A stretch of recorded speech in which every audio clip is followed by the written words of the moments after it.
Ide itu untuk menunjukkan karakter.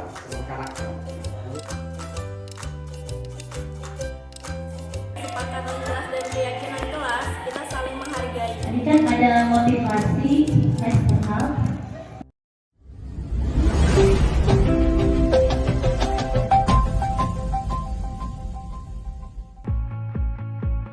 Assalamualaikum warahmatullahi wabarakatuh. Salam bahagia selalu Bapak Ibu guru hebat. Saya Saifuddin, calon guru penggerak angkatan ke-7 dari SMPN 4 Satap Mancat Kabupaten Serang. Di video kali ini, izinkan saya untuk memaparkan aksi nyata saya pada modul 1.4 tentang diseminasi budaya positif. Dalam pendidikan guru penggerak ini, saya difasilitatori oleh Ibu Hermi Kuswidiarti MPD dan didampingi oleh pengajar praktik yaitu Bapak Fajin Aming SPD MSI. Kegiatan diseminasi aksi nyata modul 1.4 budaya positif ini: 1. Pembuatan kesepakatan dan keyakinan kelas. 2. Sosialisasi budaya positif. Dan yang ketiga, penerapan segitiga restitusi di sekolah. Latar belakang dalam kegiatan diseminasi budaya positif ini, menurut pemikiran Ki Hajar Dewantara bahwa tujuan pendidikan yaitu menuntun segala kodrat yang ada pada anak-anak agar mereka dapat mencapai keselamatan dan kebahagiaan yang setinggi-tingginya, baik sebagai manusia maupun sebagai anggota masyarakat. Oleh sebab itu, pendidik hanya dapat menuntun tumbuh atau hidupnya kekuatan kodrat yang ada pada anak-anak agar dapat memperbaiki lakunya, bukan dasarnya hidup dan tumbuhnya kekuatan kodrat anak tersebut. Berdasarkan hal tersebut, dilandasi oleh budaya positif yang sesuai dengan pengertiannya, yaitu kebiasaan baik yang harus dilakukan secara terus-menerus agar menjadi karakter yang baik. Pembelajaran di sekolah akan berlangsung dengan baik jika didukung penerapan budaya positif. Dengan budaya positif tersebut akan terwujud pembelajaran yang berpihak kepada siswa sehingga siswa bisa belajar dengan aman, nyaman, dan senang. Untuk mendukung terwujudnya budaya positif di sekolah, perlu adanya pembentukan keyakinan kelas, kesepakatan kelas, dan penerapan segitiga restitusi. Di SMPN 4 Satap Mancat, tidak semua guru paham tentang keyakinan kelas dan segitiga restitusi. Oleh karena itu, perlu dilakukan sosialisasi tentang pembuatan keyakinan kelas dan penerapan segitiga restitusi bagi para guru.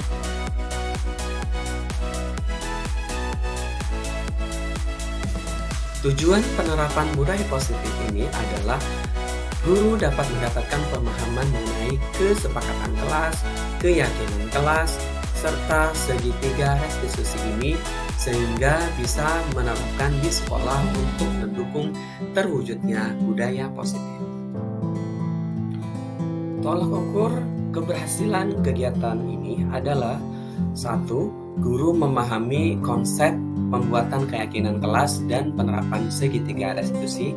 Yang kedua, adanya poster atau dokumen-dokumen keyakinan kelas atau kesepakatan kelas yang dipajang di setiap kelas. Yang ketiga adalah guru mampu menerapkan segitiga restitusi saat menangani permasalahan siswa.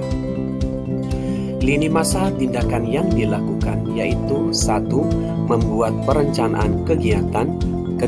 Membuat materi tentang budaya positif dalam bentuk slide PowerPoint. Yang ketiga, berkonsultasi dengan kepala sekolah untuk mendapatkan masukan mengenai materi yang sudah dibuat dan penentuan jadwal sosialisasi. Yang keempat, bekerja sama dengan petugas sarana prasarana untuk mempersiapkan ruang presentasi. Yang kelima, melaksanakan presentasi atau sosialisasi. Dan yang keenam, refleksi kegiatan. Bentuk dukungan yang dibutuhkan yaitu dukungan berupa izin pelaksanaan kegiatan dari kepala sekolah, selanjutnya dukungan dari rekan sejawat atau guru untuk mengikuti kegiatan sosialisasi, dan yang ketiga selanjutnya sarana prasarana dan petugas yang mendukung pelaksanaan sosialisasi. Bapak Ibu guru hebat, kegiatan yang pertama pada aksi nyata ini yaitu membuat kesepakatan dan keyakinan kelas. Kesepakatan kelas merupakan berisi beberapa aturan untuk membantu para guru dan para peserta didik bekerja sama membentuk kegiatan belajar mengajar yang efektif. Kesepakatan kelas bukan hanya berisi harapan guru terhadap peserta didik, tetapi juga harapan peserta didik terhadap guru.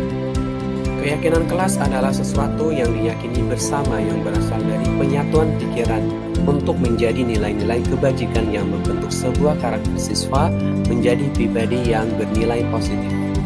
Nilai kebajikan atau nilai universal adalah sifat positif manusia yang merupakan tujuan mulia yang ingin dicapai setiap individu. Dan nilai-nilai ini yang bermuara pada terbentuknya profil pelajar Pancasila, yaitu nilainya ada 6. Yang pertama, beriman bertakwa kepada Tuhan Yang Maha Esa dan berakhlak mulia.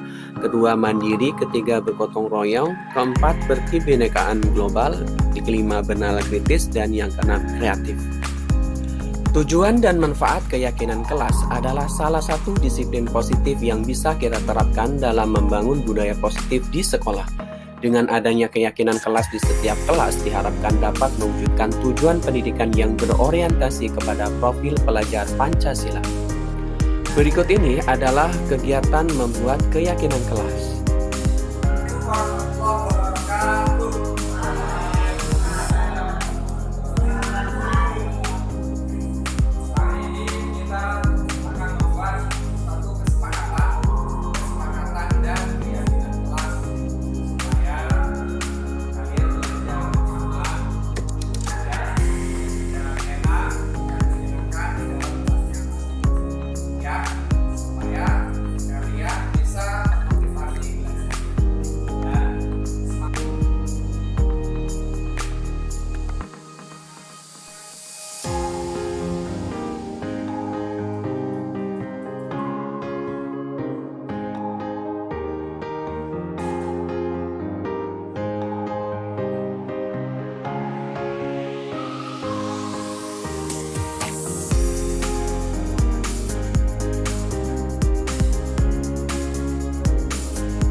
Nanti kalian tempelkan di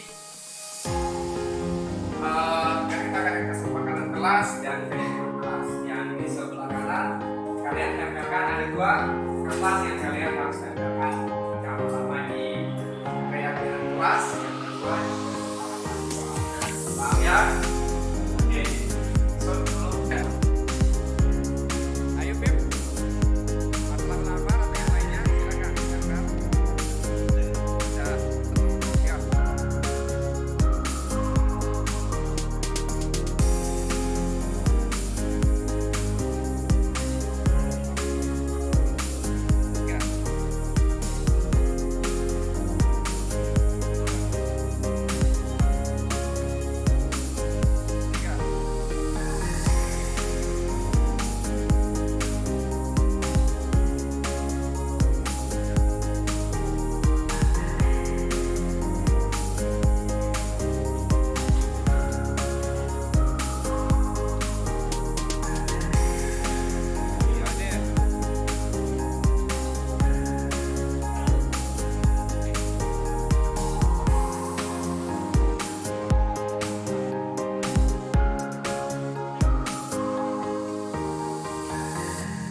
warahmatullahi wabarakatuh. Nama saya Fitri Sintiani dari kelas 9. Dengan keyakinan kelas yang telah disepakati bersama, kita saling bekerja sama juga. Kita selalu menghargai teman-teman, merawat dan menjaga kebersihan kelas bersama.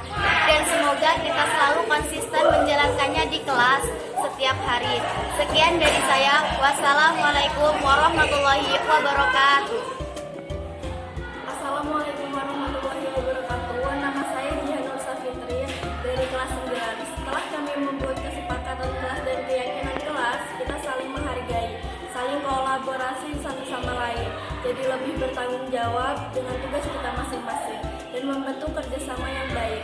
Semoga dengan keyakinan kelas dan kesepakatan kelas yang kami buat dapat meningkatkan pembelajaran yang maksimal. Terima kasih. Wassalamualaikum warahmatullahi wabarakatuh. Bapak Ibu guru hebat, kegiatan yang kedua yaitu diseminasi budaya positif. Selamat menyaksikan. Bismillahirrahmanirrahim. Assalamualaikum warahmatullahi wabarakatuh. Alhamdulillahirabbil alamin. Wassalatu wassalamu ala asyrofil anbiya'i wal mursalin wa ala alihi washabihi ajmain. Segala puji bagi Allah. Alhamdulillahirabbil alamin. Hari ini kita bisa berkumpul di kegiatan aksi nyata. Yang saya hormati Bapak Kepala Sekolah SMP 4 Sata Pancak, yang saya hormati Bapak Kepala Sekolah SD Laka dan Dewan Guru SMP 4 Sata Pancak yang saya cintai. Baik, untuk mempersingkat waktu, marilah kita mulai kegiatan hari ini dengan bersama-sama membaca Al-Fatihah.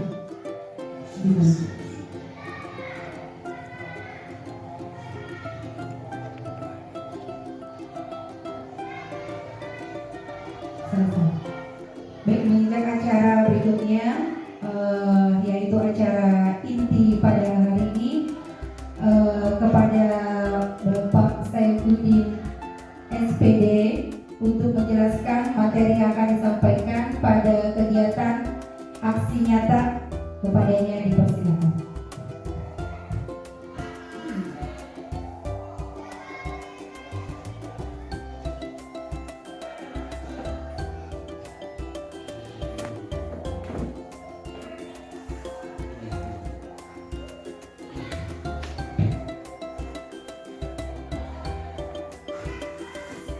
Assalamualaikum warahmatullahi wabarakatuh. Alhamdulillahirabbil alamin wa bihi nasta'in wa ala umuri waddin wassalatu ala asrofil anbiya'i wal mursalin wa ala alihi wa sahbihi ajmain, amma ba'du. Yang saya hormati kepada Bapak Kepala Sekolah SMPN 4 Sata Pancak, Bapak Una MPD. Yang saya hormati kepada Bapak Jalil selaku Kepala Sekolah SDN Bulakan, dan yang saya hormati kepada rekan-rekan saya, Bapak guru hebat di sini semuanya. Terima kasih atas waktunya sudah meluangkan waktu untuk bisa datang dalam sosialisasi atau diseminasi modul 1.4 dalam aksi nyata dengan tema budaya positif. Salawat serta salam senantiasa Allah curahkan kepada junjungan Nabi besar kita, Nabi Muhammad SAW. Beliau adalah panutan hingga akhir zaman. Yang pertama, saya di sini atas tugas dari CIP bahwa saya harus memberikan pembahasan atau berbagi ilmu kepada teman-teman semuanya ada di sini. Bukan berarti saya memberikan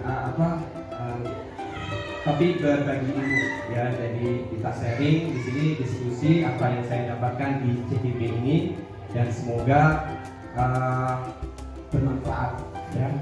Terima kasih, kita mulai. Saya Saifuddin SPD dari calon guru penggerak angkatan ke-7 SMPN 4 Sata Pancak. Tujuan pendidikan yang kita ketahui setinggi-tingginya dan kebahagiaan yang setinggi-tingginya ada dari pemikiran Ki Hajar Dewantara bahwa pendidikan tersebut itu ada 3 trilogi pendidikan yang sudah kita ketahui mungkin sebelumnya. Ada 1 Ingarso Sungkowodo, kita sebagai guru adalah sebagai tauladan yang baik buat anak murid kita, dan yang kedua sebagai Ingarjo Mangunkarso di tengah sebagai memberi motivator atau sebagai memberikan semangat kepada siswa kita, dan yang ketiga adalah Tuturi Handayani di belakang sebagai pendorong untuk tetap memberikan semangat kepada anak murid kita. Dan tujuan budaya positif ini mengarah kepada asas perubahan. Asas perubahan yaitu krikon, artinya budaya positif terus berkesinambungan atau kontinuitas. Yang kedua konvergen, memanusiakan manusia. Yang ketiga konsentris atau menghargai keberagaman. Dalam budaya positif ini mungkin supaya kita tahu apa itu budaya positif. Budaya positif ini yang dilakukan biasanya di sekolah, tapi sebelum kita ini ada suatu kebiasaan yang bernilai positif. Di dalamnya mengandung sejumlah kegiatan yang mampu menumbuhkan karakter murid. Budaya positif perlu dibangun dalam suatu kelas atau di sekolah. Jadi budaya positif ini terus harus kita lakukan supaya menjadi karakter yang baik buat murid-murid kita. Selama 1 jam ke depan saya akan coba menjelaskan tentang yang ada di sini, tentang yaitu unsur utama budaya positif. Pertama, perubahan paradigma belajar, disiplin positif dan nilai kebajikan, kebajikan universal, kebutuhan dasar manusia, motivasi perilaku manusia, posisi kontrol dan restitusi, keyakinan kelas dan segitiga restitusi. Yang pertama, Bapak Ibu guru hebat semuanya ada di sini, perubahan paradigma belajar. Dari perubahan paradigma belajar ini dalam membangun budaya positif, sekolah dapat menyediakan lingkungan yang nyaman untuk siswa, supaya siswa itu betah dan nyaman. Lingkungan yang positif, aman dan nyaman agar siswa mampu berpikir, bertindak dan menciptakan dengan mandiri, merdeka dan bertanggung jawab. Dan disiplin ini yang berkaitan dengan kontrol guru, ya, kontrol guru terhadap siswa. Nah, Bapak Ibu guru di sini coba lihat, di sini ada kepalan tangan kan? Nah, kita coba akan permainan sedikit. Di sini nanti akan kita bagi, mungkin ada yang jadi teman, ada yang jadi sebagai ini. Misalkan gini, coba Bapak Ibu guru bayangkan jika genggaman kita ada sesuatu yang sangat berharga buat kita, atau sesuatu yang sangat tidak ingin orang lain ingin rasakan atau tidak tahu apa yang ada di genggaman kita, ya. Jadi kita bayangkan di situ, dan teman-teman yang lain coba menjadi teman, supaya biasanya kan teman suka kepo gitu ya, sebagai kepo, apa sih yang ada di situ, apa sih gitu. Jadi apa yang ada di tangan kita itu apa gitu, supaya tahu.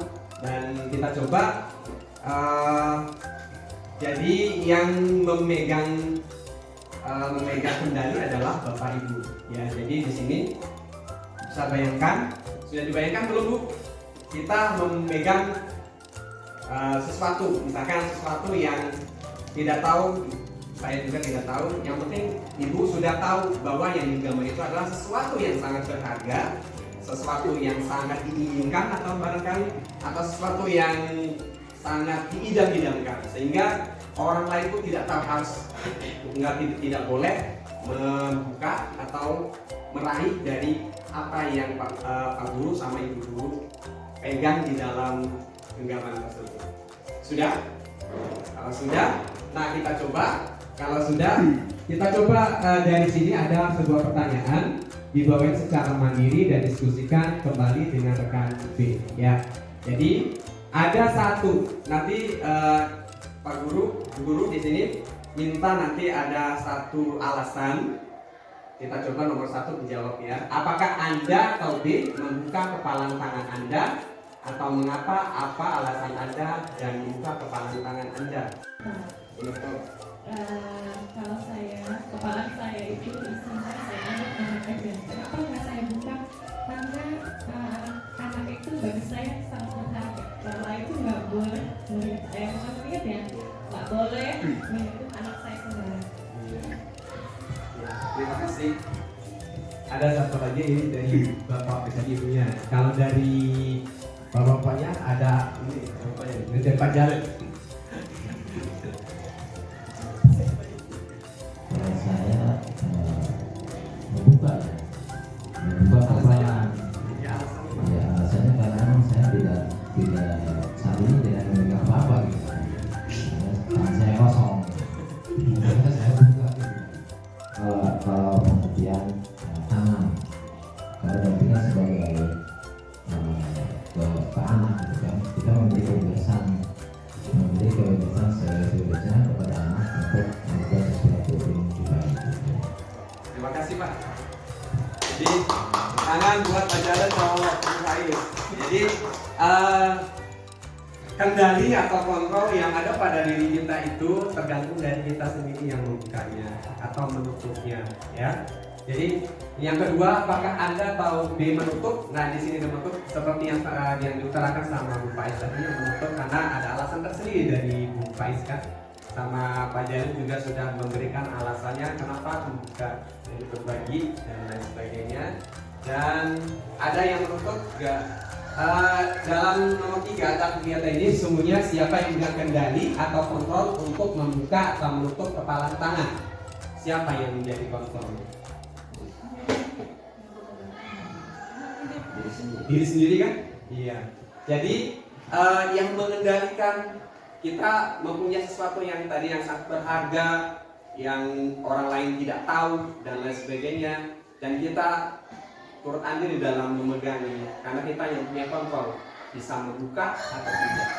Sama halnya dengan keberhasilan atau perwujudan dari keberhasilan itu, kita mau ke arah mana? Mau ke depan atau ke belakang, atau mau berhasil atau gagal, seperti itu. Jadi kita lah yang menentukan arah keberhasilan atau kemudian kita sendiri.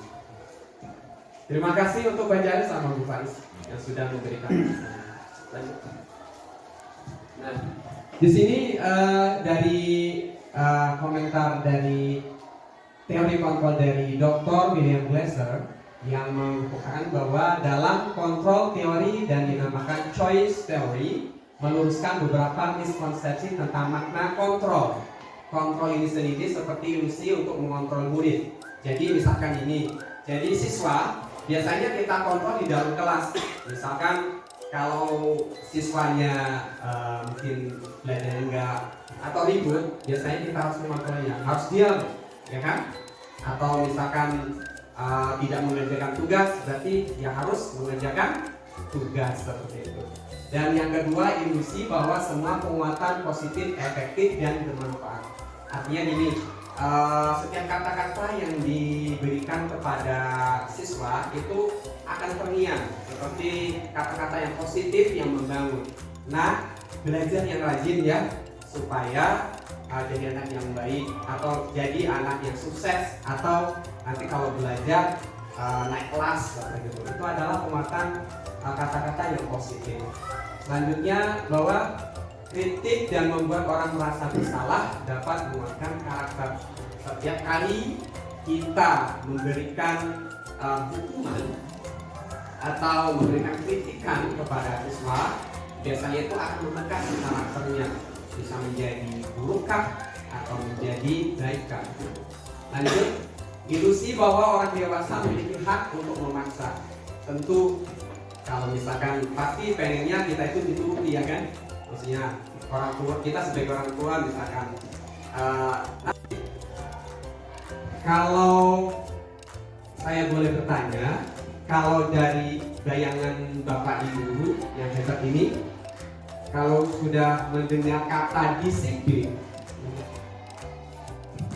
kira-kira menurut Bapak yang di bayangan Bapak tentang disiplin itu seperti apa? kebiasaan. Ya, terus iya, terus apa lagi? Taat aturan. Terus kalau Pak Eko, kalau menurut dari Bapak sendiri, kalau kata disiplin itu seperti apa? Disiplin, taati tata tertib. Taat, tertib, ya, Taati peraturan. taat peraturan dan lain sebagainya. Itu adalah kata disiplin. Kemungkinan kalau disiplin itu biasanya sesuatu yang tidak nyaman sebenarnya, karena harus mentaati ini, harus ini, gitu ya, seperti itu. Lanjut Pak, kebiasaan. Nah, menurut pemikiran saya bahwa disiplin positif itu disiplin yang memberikan pemahaman untuk selalu bertanggung jawab dan menumbuhkan kesadaran dirinya. Jadi disiplin itu untuk menumbuhkan sebuah karakter. Dan mendisiplinkan dirinya itu untuk menerapkan dan bertindak sesuai dengan nilai kebajikan. Jadi kebajikan yang nilai-nilai yang bagus, yang bisa disiplin, yang tanggung jawab dan sebagainya.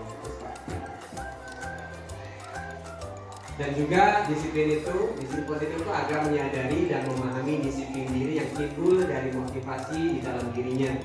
Jadi di dalam dirinya itu terbangun untuk memotivasi dirinya untuk selalu mendisiplinkan dirinya untuk taat dan sebagainya. Jadi tanpa paksaan dari dalam dirinya atau dari luar, ya, atau bukan tanpa adanya sebuah penghargaan atau hadiah. Biasanya gini, kita rajin, anak-anak rajin misalkan. Nah, rajin ya, nanti kalau misalkan berapa persen, misalkan ini nanti Pak Guru berikan hadiah. Nah itu karena iming-imingnya hadiah, jadi disiplinnya akan hadiah. Atau misalkan dengan ininya dengan yang lainnya, jadi disiplinnya itu atau taat dari disiplin positifnya itu bukan karena di dalam dirinya sendiri. Motivasinya bukan di dalam dirinya sendiri, makanya harus ada dari internalnya.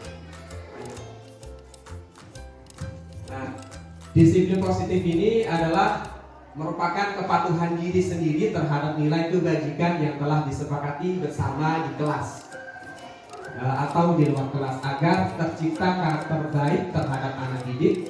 Pendidikan karakter ini yang di dalamnya juga terdapat pendidikan karakter disiplin. Jadi di kelas juga saya akan coba memberikan nanti akan ada kegiatan kelas dan kesepakatan kelas dan sebagainya, dan di sini untuk mendisiplinkan supaya di sekolah baik itu di SMP Satap dan di SD Bulakan juga mempunyai disiplin positif dan membudayakan budaya positif, ya, dan mendisiplinkan anak ini tanpa hukuman dan kekerasan dapat memberikan pembinaan terhadap pendidikan karakter peserta didik. Ini penerapannya berisi beberapa aturan yang membantu para guru dan para peserta didik bekerja sama membentuk kegiatan belajar mengajar yang efektif. Biasanya saya berikan di kelas sebelum mengajar, kan biasanya supaya anak-anak kondusif dan supaya disepakati bersama, maka kita buatkan kesepakatan kelas. Kesepakatan kelas itu untuk supaya sama-sama yang sama-sama merangkul, sama-sama melaksanakan tugas-tugasnya tanpa tanpa saling menyalahkan, saling memberi tugas masing-masing. Kamu jam ini ya, jadi harus sama, yuk kita bareng-bareng belajar bersama. Di sini contoh penerapannya, kesepakatan yang telah dibuat bersama anak-anak akan dilaksanakan dan menjadi disiplin positif setiap siswa. Seperti contoh seperti yang telah saya mencoba sama guru juga sama Pak Eko, kita coba dengan salam, senyum, sapa, sopan dan santun. Yang kedua, kolaborasi doa, artinya di kelas-kelas tanpa paksaan atau tanpa ini, jadi mereka tetap memberikan inisiatif bahwa saya berdoa. Kelas selanjutnya, kolaborasi atau bekerja sama untuk menjaga, merawat dan membersihkan kelas dan datang tepat waktu. Kadang ini agak susah untuk bisa memberikan mendisiplinkan ya supaya tepat tapi kita harus proses. Nah, nilai kebajikan universal adalah nilai yang biasanya ini bermuara sama kita di sini untuk melaksanakan kurikulum merdeka yang bermuara pada kurikulum merdeka tentang belajar Pancasila. Tapi di sini nilai kebajikan universal itu sifat positif manusia yang merupakan tujuan mulia yang ingin dicapai setiap individu. Seperti nilai yang baik, nilai kebajikan universal ini adalah sifat positif manusia yang merupakan tujuan mulia yang ingin dicapai setiap individu. Dan pilar karakternya ini berbagai macam, banyak sekali, seperti kejujuran, diplomatis, hormat, santun, dermawan, dan pekerja keras, kepemimpinan, dan lain sebagainya. Dan ini bermuaranya kepada pelajar Pancasila, yaitu profil pelajar Pancasila. Yang pertama, beriman, bertakwa kepada Tuhan Yang Maha Esa dan berakhlak mulia. Yang kedua, mandiri. Ketiga, bergotong royong. Keempat, berkebinekaan global. Yang keempat, bernalar kritis. Dan 6, kreatif. Penerapannya pada kelas atau di sekolah biasanya itu tentang literasi sekolah atau keteladanan guru pada kegiatan-kegiatan kebiasaan sekolah, menerapkan nilai keadilan, tanggung jawab, kejujuran, berprinsip integritas atau yang lainnya, seperti kegiatan kepramukaan seperti BMR atau dokter kecil dan lain sebagainya, atau membaca berapa menit, atau melakukan kegiatan berbahasa dan lain sebagainya. Itu juga termasuk dari sebuah literasi sekolah yang membudayakan budaya positif. Contoh penerapannya yaitu nilai kebajikan universal ini positif manusia merupakan tujuan mulia yang dicapai setiap individu. Contoh seperti di sekolah itu biasanya di kelas kita coba doa dan asmaul husna, itu juga termasuknya literasi. Sholat duha nanti kita coba ya Bu, kita coba pelan-pelan. Dan kolaborasi dan diskusi kelompok yang biasa nanti dicoba setiap kelas itu atau pembelajaran biasanya kita mencoba untuk selalu menggunakan metode kolaborasi dan diskusi kelompok. Dan kita mencoba, ini yang paling susah nih, membuang sampah pada tempatnya, karena disiplin positif juga mengarah kepada struktur seluruh dari sekolah. Jadi baik siswanya, gurunya dan sebagainya, kita warga sekolah kita sama-sama membangun budaya positif. Ada kebutuhan dasar yang harus dipenuhi oleh peserta didik, ya. Kebutuhan dasar manusia yang itu yaitu 5 kebutuhan dasar manusia itu. Kebutuhan yang pertama adalah bertahan hidup atau survival, kasih sayang dan rasa ingin diterima atau love and belonging, kebebasan itu atau freedom, kesenangan fun, dan penguasaan atau power. Nah, di sini saya coba menjelaskan sedikit tentang apa itu bertahan hidup, kebebasan, penguasaan, kesenangan, dan cinta kasih sayang dan kasih sayang, ya. Jadi setiap siswa mempunyai karakter masing-masing. Jadi mempunyai kebiasaan masing-masing. Dan di sini biasanya dalam yang pertama bertahan hidup itu tentang fisiologis, bersifat fisiologis, misalnya kesehatan, rumah, dan biologis sampai bagian dari proses reproduksi. Artinya contoh misalkan gini, kita sebagai seorang guru atau sebagai orang tua biasanya membekali anak kita kalau sekolah supaya tetap semangat, biasanya memberikan jajannya, ya, atau pakaiannya supaya tetap sekolah, supaya bertahan itu tetap belajar, memberikan makanan setiap hari dan sarapan supaya tetap semangat belajarnya. Itu yang survival. Yang kedua, rasa ingin terima. Biasanya siswa yang di kelas biasanya itu pengen selalu diperhatikan seperti itu, pengen selalu dicintai, disayangi gitu. Anak-anak juga nggak mau pengen dibentak dan sebagainya itu. Ya. Yang ketiga, kebebasan. Biasanya anak-anak pengen belajar itu pengennya bebas, pengen semaunya dia. Tapi kita coba untuk tadi itu budaya positif disiplin memberikan kepada tempat yang menyenangkan, pembelajaran yang nyaman supaya anak-anak tetap betah di kelas atau di sekolah. Yang keempat, kesenangan, bahwa sejatinya siswa peserta didik ini tetap mempunyai rasa ingin senang supaya tidak terbebani, belajar pengen senang, pengennya nggak ada tugas dan sebagainya pengennya, ya. Jadi biasanya ini ingin menikmati apa yang dilakukan, mereka juga bisa berkonsentrasi tinggi saat mengerjakan hal yang disenangi, ya, seperti permainan dan sebagainya. Dan yang kelima itu penguasaan atau power. Kebutuhan ini berhubungan dengan kekuatan untuk mencapai sesuatu, menjadi kompeten, menjadi terampil dan diakui. Contoh misalkan, siswa ini kadang ada yang pemalu, ada yang cerewet, ada yang pengen yang over.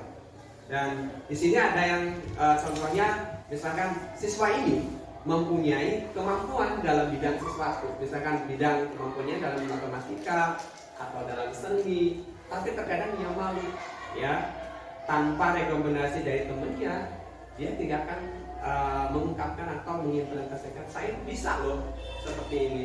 Tapi kadang dengan tidak memberikan rekomendasi, anak itu mundur pelan-pelan. Makanya siswa yang mempunyai kemampuan seperti itu kita dorong terus harus menunjukkan kemampuan yang lainnya. Teori motivasi perilaku manusia. Setiap orang mempunyai motivasi, ya. Dan siswa peserta didik itu mempunyai motivasi biasanya. Yang pertama itu muncul dari eksternal atau di luar, ya, untuk menghindari ketidaknyamanan atau hukuman. Biasanya ini yang terendah. Jadi motivasi perilakunya untuk menghindari hukuman atau ketidaknyamanan. Akan bertanya apa yang akan terjadi apabila saya tidak melakukannya. Contoh misalkan kalau misalkan dia tidak hadir, misalkan gini, nah saya tidak hadir paling juga disuruh ini, misalkan ini, nanti jam 8 juga nanti saya datangnya paling juga dihukumnya seperti ini, disuruh nyapu dan sebagainya. Jadi menghindari hukuman saja seperti itu. Itu motivasinya dari luar, dari eksternal. Yang kedua, untuk mendapatkan imbalan atau penghargaan dari orang lain. Seperti yang saya jelaskan sebelumnya, bahwa motivasi yang di dalam luarnya itu pengennya diberi hadiah saja. Jadi tidak muncul dalam diri hatinya untuk belajar yang benar.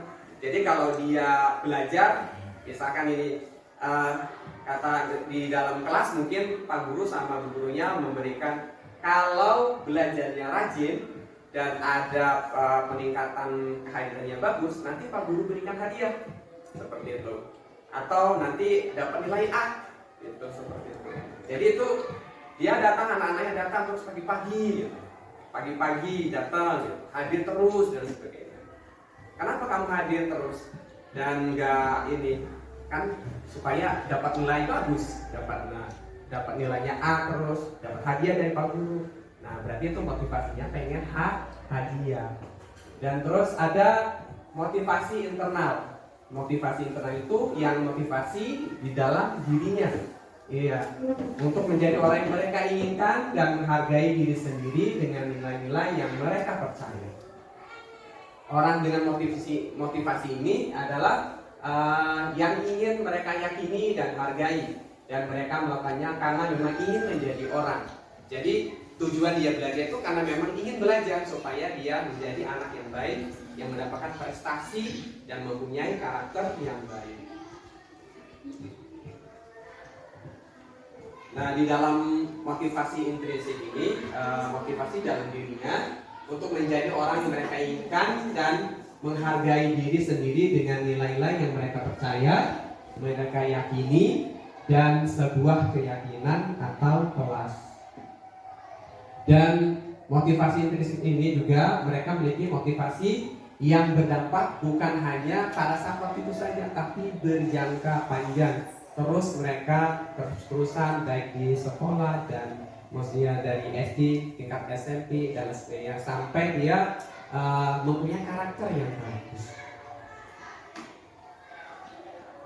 Nah, di sini ada 5 posisi kontrol. Kadang kita di sini di sekolah biasanya kita sebagai guru mempunyai kontrol besar dalam pelaksanaan pendidikan atau pembelajaran. Di sini sebagai upaya dalam membangun budaya positif di sekolah juga menerapkan pendidikan yang berpihak pada murid.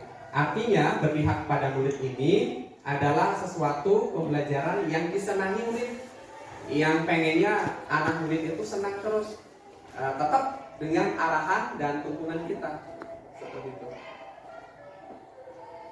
Ada 5 kontrol yang ada pada guru, ya, seperti penghukum, pembuat merasa bersalah, teman, pemantau, dan manajer.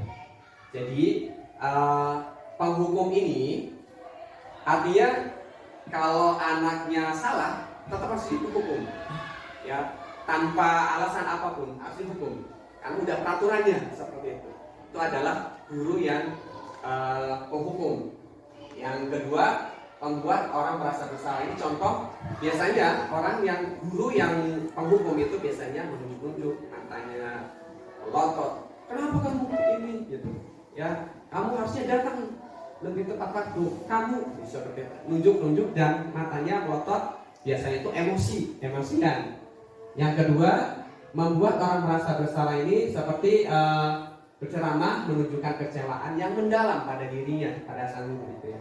Kamu sudah mengecewakan Pak Guru, ya. Terus dari sini yang ketiga yaitu teman. Misalkan gini, anaknya sering datang terlambat. Misalkan datang terlambat dan kalau misalkan nulis lambat terus. Kalau dikasih tugas juga nilainya turun terus. Ayo dong semangat, ya. Ayo semangat, biar Pak Gurunya nggak capek ininya, supaya Pak Gurunya lebih enak ininya. Nah itu namanya kontrol guru sebagai teman. Dan pemantau itu biasanya guru yang suka memantau, tapi tanpa memberikan hukuman dan sebagainya.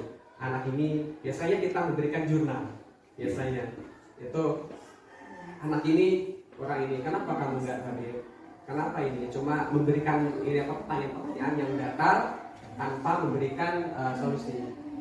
Dan yang kelima ini adalah control manager yang memang kita harus memilikinya.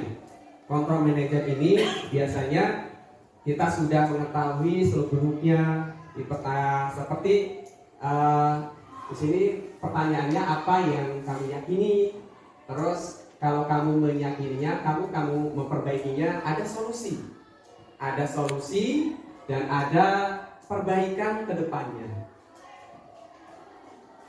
Lanjut. Nah, posisi control manager ini yang baik yaitu bersama muridnya, yaitu guru berbuat sesuatu bersama murid, mempersilahkan murid mempertanggungjawabkan perilakunya dan mendukung murid agar dapat menemukan solusi atas permasalahan sendiri. Jadi siswa kita sebagai, kalau misalkan kita sebagai penghukum biasanya karena kita sudah mempelajari khususnya tentang manajer ini, jadi kita tidak boleh harus menghukum dulu. Jadi kita harus ada apa yang kamu yakini, apa yang ini, supaya anak-anak tidak langsung down atau malah membekas dalam hatinya. Dan posisi kontrol ini, kontrol manager mengarah pada penerapan pada restitusi yang dapat menjadikan murid sebagai manajer bagi dirinya sendiri, sehingga tercipta karakter sesuai nilai kebajikan pada profil pelajar Pancasila. Nah, di sini setelah disiplin positif dan nilai kebajikan dan lima kontrol. Nah, di sini supaya anak-anak kita meyakini tentang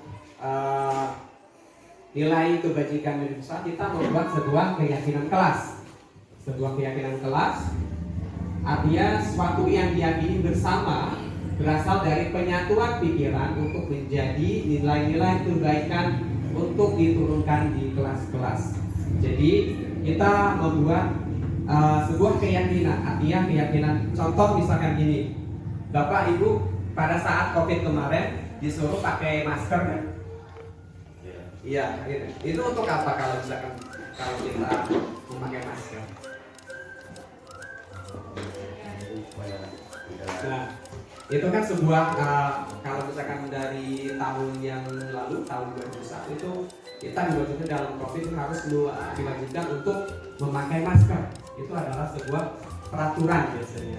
Nah, sebuah peraturan supaya apa sih? Supaya apa coba? Supaya terhindar dari penyakit kan ya Pak ya? Iya. Nah, itu adalah sebuah baru pernyataan bahwa itu pakai masker adalah untuk menghindari penyakit atau terhindar dari tersebarnya virus COVID. Tapi karena kita mempunyai keyakinan bahwa kita memakai masker itu bukan karena peraturan tadi, kita pakai masker karena pakai masker itu bukan hanya sebagai pelindung dari virus tadi, tapi memang kebiasaan. Memang kita yakini bahwa memakai masker untuk melindungi kita sendiri dari debu misalkan, ya kan? Atau dan lain sebagainya. Itu adalah sebuah keyakinan kita. Ini contoh membuat keyakinan kelas.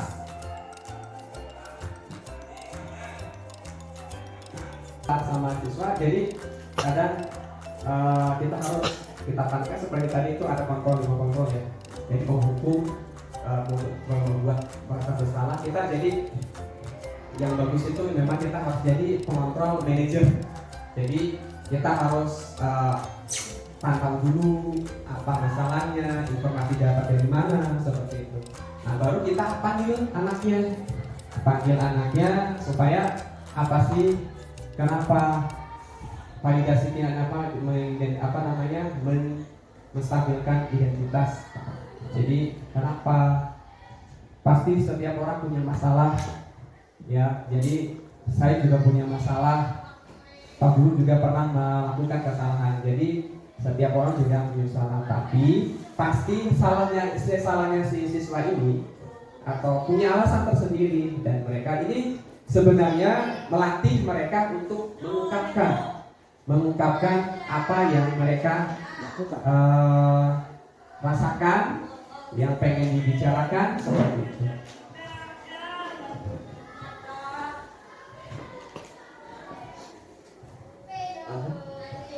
Dan yang terakhir, validasi menaikkan keyakinan, karena kita sudah membuat kesepakatan tadi. Kayak contoh kesepakatannya yaitu tadi menghargai teman, merawat kelas dan sebagainya. Kita tanyakan kembali kepada si anak itu supaya seperti yang aturan tadi bahwa keyakinan kelas itu harus sudah diingat.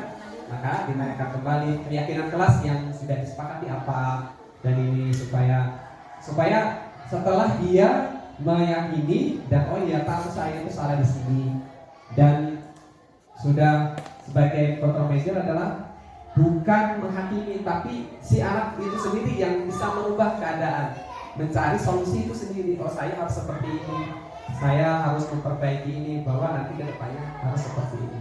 Seperti itu.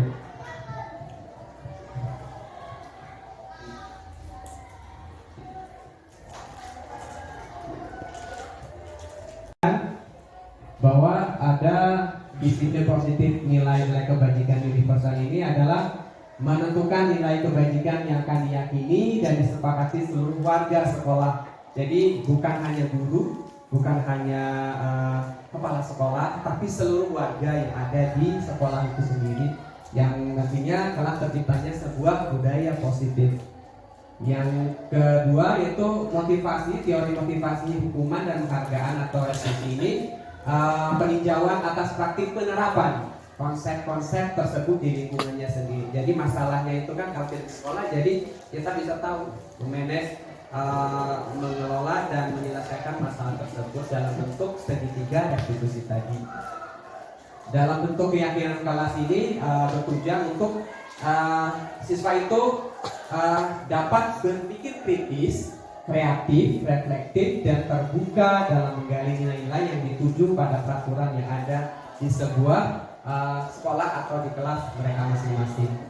Dan meyakini kita siswa juga mempunyai kebutuhan dasar yang kita harus pahami dan kita harus memahami karakter mereka. Dan di sini upayanya menciptakan lingkungan belajar seperti yang saya jelaskan tadi, yang nyaman, yang mempunyai mereka nyaman, senang dan bahagia di kelasnya atau di sekolahnya. Dan penerapan segitiga restitusi ini adalah untuk membimbing murid berdisiplin positif agar menjadi murid yang merdeka, seperti profil pelajar Pancasila itu. Dan posisi kontrol manajer adalah untuk menerapkan disiplin restitusi di posisi manajer. Artinya kita sebagai guru yang punya kontrol manajer tidak serta-merta langsung menghakimi, menjudge dan memberikan hukuman. Jadi bukan hanya sebatas kontrol manajer, tapi juga sebagai teman, sebagai komentar dan lain sebagainya, supaya tadi bisa bertanggung jawab pada kita, pada yang lainnya, murid bisa juga bertanggung jawab, mandiri dan merdeka.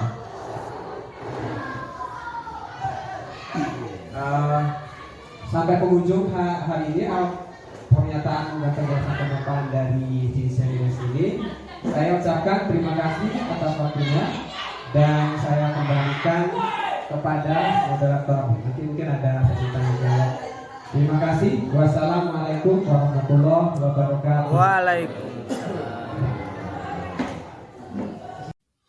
Bapak Ibu guru hebat, setelah pemaparan diseminasi budaya positif, berikut adalah sesi diskusi dan tanya jawab. Penyampaian materi yang disampaikan oleh Bapak Saifuddin SPD yang sangat luar biasa sekali. Pasti dari Bapak Ibu semuanya ada begitu ya unek-unek atau pertanyaan yang akan ditanyakan ke Bapak Saifuddin mengenai masalah disiplin budaya disiplin tadi begitu. Baik, saya buka sesi tanya jawabnya. Bapak Ibu silakan, bagi yang ada pertanyaan boleh mengacungkan tangannya atau boleh silakan untuk Bapak Ibu guru.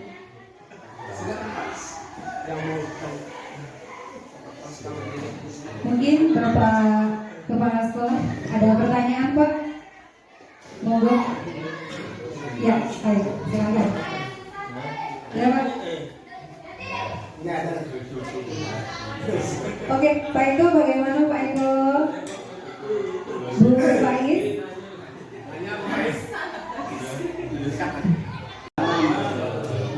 Di sini saya tidak bertanya tentang apa-apa, tapi apa yang telah disampaikan Pak Saifuddin sebenarnya secara umum kita telah melakukannya, cuman belum terorganisir aja, kita belum tahu ini.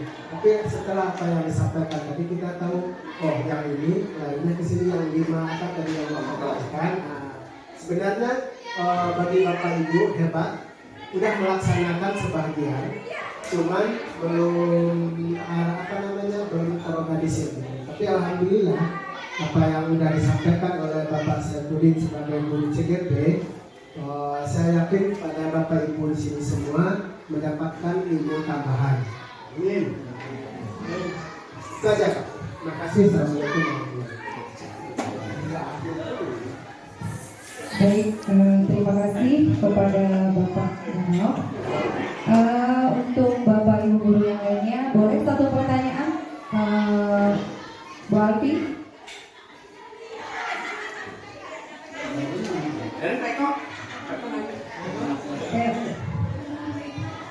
Boleh? Baik, karena memang Bapak Ibu guru di sini sudah paham mengenai apa yang disampaikan oleh Pak Saifuddin mengenai budaya disiplin ya Bapak Ibu, ya semoga budaya positif. Semoga apa yang disampaikan oleh Bapak Saifuddin bisa kita ambil ilmunya begitu. Baik Bapak Ibu, untuk acara hari ini marilah kita tutup bersama-sama dengan membaca hamdalah. Ya, terima kasih. Saya akhiri. Assalamualaikum warahmatullahi wabarakatuh.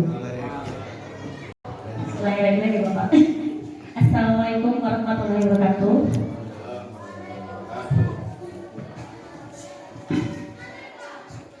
Oke, yang ingin saya tanyakan terkait budaya positif, tadi kan ada motivasi eksternal dan intrinsik ya Pak ya? Tadi ada motivasi intrinsik. Oke, nah pertanyaan saya itu, kita sebagai pendidik itu bagaimana sih Pak caranya untuk memotivasi anak agar memiliki motivasi intrinsik tersebut? Itu saja, terima kasih. Assalamualaikum. Oke, terima kasih Ibu Alfi sudah memberikan pertanyaan kepada saya, dan pertanyaan yang sangat bagus. Bagaimana cara memunculkan motivasi intrinsik pada siswa ya? Jadi motivasi intrinsik itu memang harus terdorong dalam diri sendiri. Jadi upayakan kita tadi sebenarnya untuk memotivasi diri sendiri. Jadi karena kita sudah mempunyai tadi itu mempunyai kesepakatan, keyakinan kelas, dan kita memang harus mengarahkan kepada nilai-nilai tadi, nilai-nilai kebajikan nilai yang bagus-bagus seperti itu. Jadi memang harus ada contoh dari kita sendiri. Seperti tadi itu yang sebelumnya saya penjelasannya tentang pendidikan yang mengarah kepada kodrat anak, pada pendidikan kodrat anak yang kita harus memberikan teladan, menuntut kepada siswa yang baik. Jadi kitanya harus memberikan motivasi kepada anak itu dari contoh kita sendiri. Misalkan contoh datang tepat waktu, kitanya harus berikan contoh yang baik dulu. Kalau misalkan terus memberikan contoh teladan yang baik, seperti boleh kita memberikan penghargaan kepada siswa, tapi dengan catatan tidak berlebihan. Seperti memberikan penghargaan kalau misalkan dia dengan kata-kata yang bagus, misalkan rajin dan sebagainya, dengan ucapan dengan memberikan perhatian kepada si siswa supaya yang tadinya tetap rajin, tetap harus lebih rajin lagi. Seperti itu. Jadi ada motivasi, bukan hanya tadi tuh yang saya jelasin, bukan hanya hadiah, iya medali eksternal tadi, tapi dalam dirinya bahwa kesepakatan yang sepakati, keyakinan yang ada pada dirinya untuk menjadi pribadi yang lebih bagus, seperti itu. Ya. Secara sederhana ini yang sifatnya intrinsik kan sesuatu yang sangat pribadi gitu, watak seseorang itu yang sangat mendasar. Kalau kita bagaimana sih cara membentuk watak itu supaya anak itu mempunyai sifat ataupun watak yang atau karakter yang positif, itu kan tentu usaha kita. Tanpa adanya sesuatu ataupun dari yang eksternal tadi ya, yang hadiah lah, pengen dipuji lah gitu. Tapi secara sadar dan mendalam anak itu bisa terbentuk menjadi watak yang benar-benar baik gitu tuh. Itu kan usaha kita semua gitu. Gimana sih teknisnya seperti itu begitu ya? Itu aja, cuma tambahan doang. Sedikit berpengalaman, menjelaskan pengalaman saya bahwa memang tadi seperti yang saya jelaskan tentang budaya motivasi intrinsik itu memang harus ada pembentukan karakter di dalam sekolah. Jadi harus pertama tadi itu ada teladan yang baik dulu, dan terus ada memang tadi seperti tadi itu kita buat kesepakatan dulu. Karena kalau kita tidak mempunyai kata sepakat, orang akan melakukan skala PDW. Jadi memang harus ada kesepakatan di dalam kelas, dan mungkin bisa dilakukan di dalam sekolah. Kita kesepakatannya dalam bentuk peraturan. Jadi satu warga bisa mentaati peraturan tersebut. Karena kalau tidak dibentuk kesepakatan, kita akan melenceng kemana-mana. Dari situ mulai setelah itu baru kita budayakan positif tadi, kita melaksanakan disiplin positif. Tadi seperti itu kan yang berketerusan membentuk pribadi si anak. Contoh kecil misalkan kita tidak boleh membuang sampah. Berarti kita harus sediakan sampahnya atau tong sampahnya. Atau dengan seperti itu lambat laun kita akan siswa juga akan mentaati. Gitu. Terus dengan budaya Batak seperti menyapa orang dengan menggunakan tadi itu kebiasaan sapa, sopan dan santun seperti tadi. Itu juga mencoba membiasakan watak-watak tadi. Karena sejatinya disiplin itu adalah kata sifat yang memang harus kita bentuk menjadi pribadi yang bagus, seperti yang sudah saya jelaskan tentang nilai-nilai kebajikan tadi, yang toleransi, yang menghargai, disiplin dan lain sebagainya. Setelah kesepakatan kelas sudah dibuat, maka di dalam kelas juga kita buat keyakinan supaya dia belajar, dia melaksanakan apa yang ia ingin yakini itu seperti apa, supaya jadi anak-anak yang bagus seperti itu. Gimana Pak Jali? Terima kasih.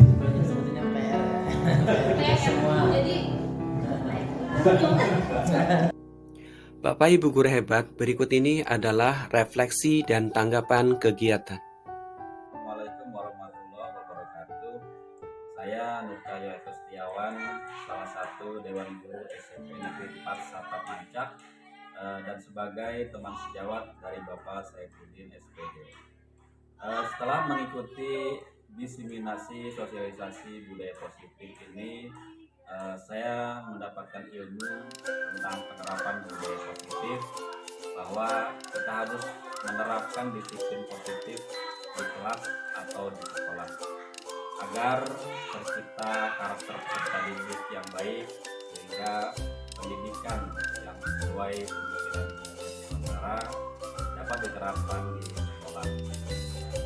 Yang menarik pada pemaparan Bapak Saifuddin SPD bahwa dalam penerapan budaya positif ini adalah menciptakan pembelajaran pada anak yang aman, nyaman, dan menyenangkan.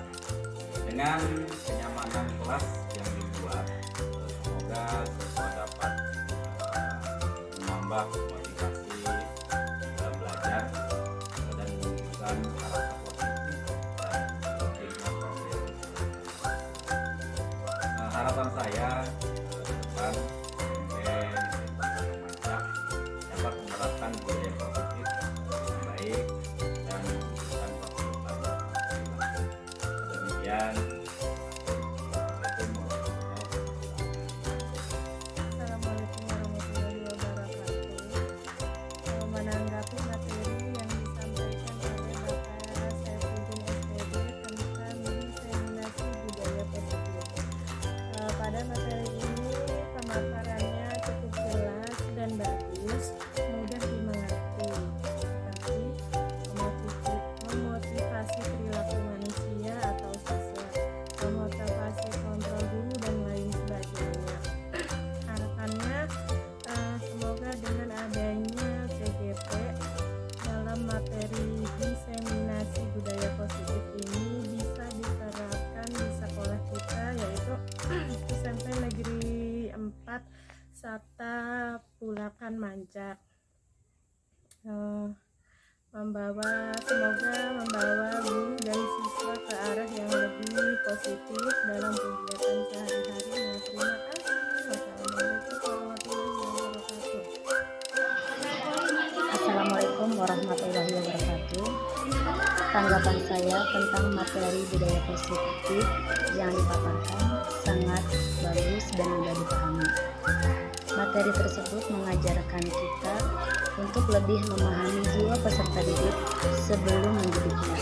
Mudah-mudahan budaya positif ini bisa diterapkan di sekolah, khususnya di sekolah SMP 4 Satap Maja.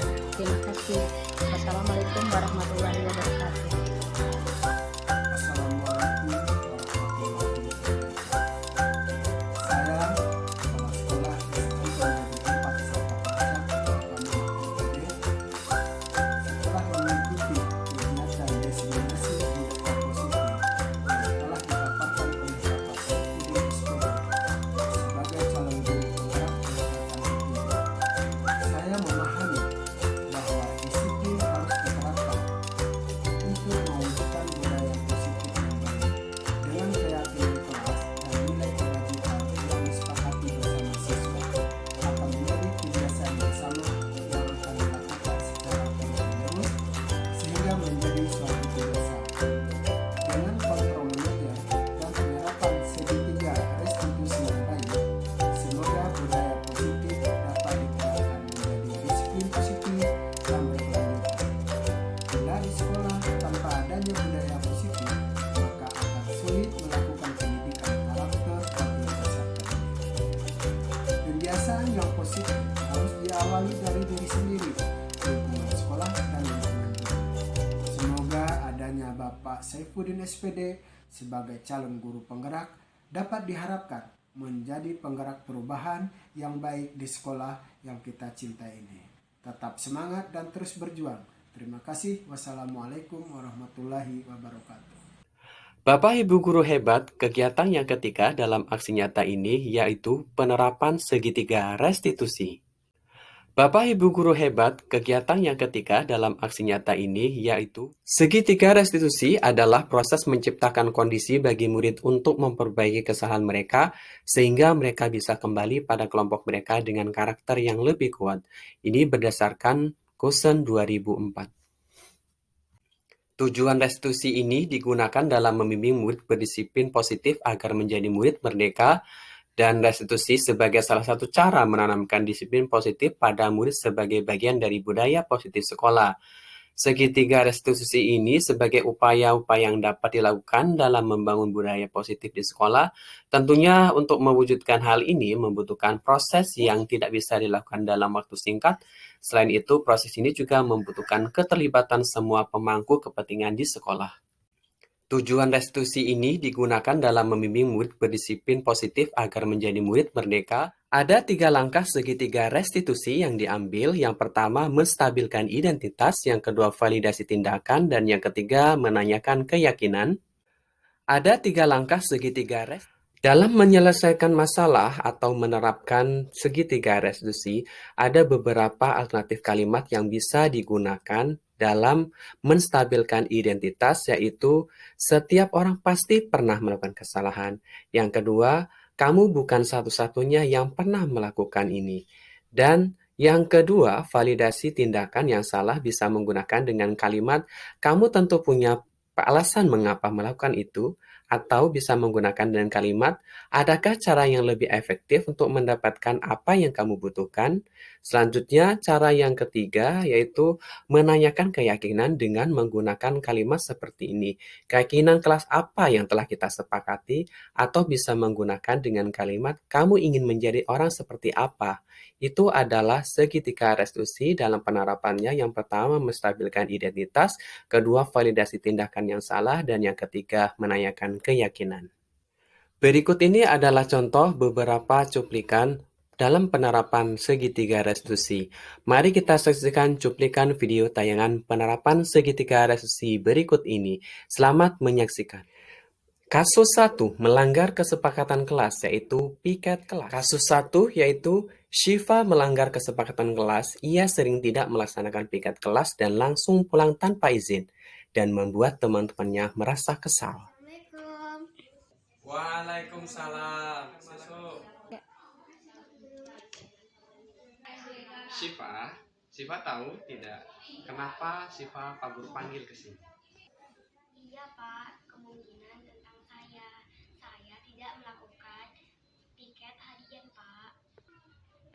Iya, Siva. Pagi ini Pak Guru diberitahu sama teman-teman kelasmu bahwa kamu sering tidak piket kelas. Jadi teman-temanmu kesal, ya. Benarkah seperti itu? Iya Pak, saya terburu-buru Pak, saya harus pulang. Oh begitu. Pak Guru di sini tidak ingin mencari tahu siapa yang salah, siapa yang benar, ya. Pak Guru di sini pernah melakukan kesalahan dan Siva juga pernah melakukan kesalahan. Orang lain pun sama mempunyai kesalahan dan pernah melakukan kesalahan itu, ya. Pasti Siva mempunyai alasan atas tindakan yang dilakukan oleh Siva tersebut. Kira-kira kenapa Siva? Saya capek Pak, saya juga disuruh mama pulang cepat. Siva tahu tentang keyakinan kelas kita? Masih ingat Pak? Kalau masih ingat, apakah tindakan Siva yang Siva lakukan hari ini, kemarin sering-sering tidak piket harian dan membuat kesal, apakah itu sesuai dengan keyakinan kelas kita? Belum Pak. Terus keyakinan seperti apa? Terus Siva, keyakinan yang mana yang ingin Siva seperti apa? Selalu bekerja sama merawat dan membersihkan kelas dengan penuh tanggung jawab Pak. Nah, Siva, teman-teman masih kesal kayaknya, ya, karena kamu tidak piket dan sering tidak memberitahukan teman-temanmu. Kira-kira ada solusi tidak untuk memperbaiki masalah ini, Siva? Iya Pak, pertama saya harus meminta maaf kepada teman. Kemudian saya harus mengerjakan piket sesuai dengan kesepakatan. Alhamdulillah, Siva sudah mau memperbaiki masalahnya. Dan Pak Guru apresiasi untuk tanggung jawab serta keinginan untuk perubahan yang lebih baik, Siva. Ya, Siva boleh sekarang ke kelas, ya.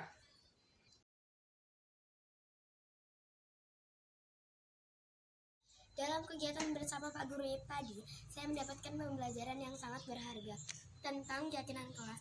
Pak Guru memberikan arahan dan nasihat karena masalah saya di kelas, yaitu saya tidak menjalankan piket harian. Saya tidak sesuai dengan keyakinan kelas, yaitu menjaga dan merawat.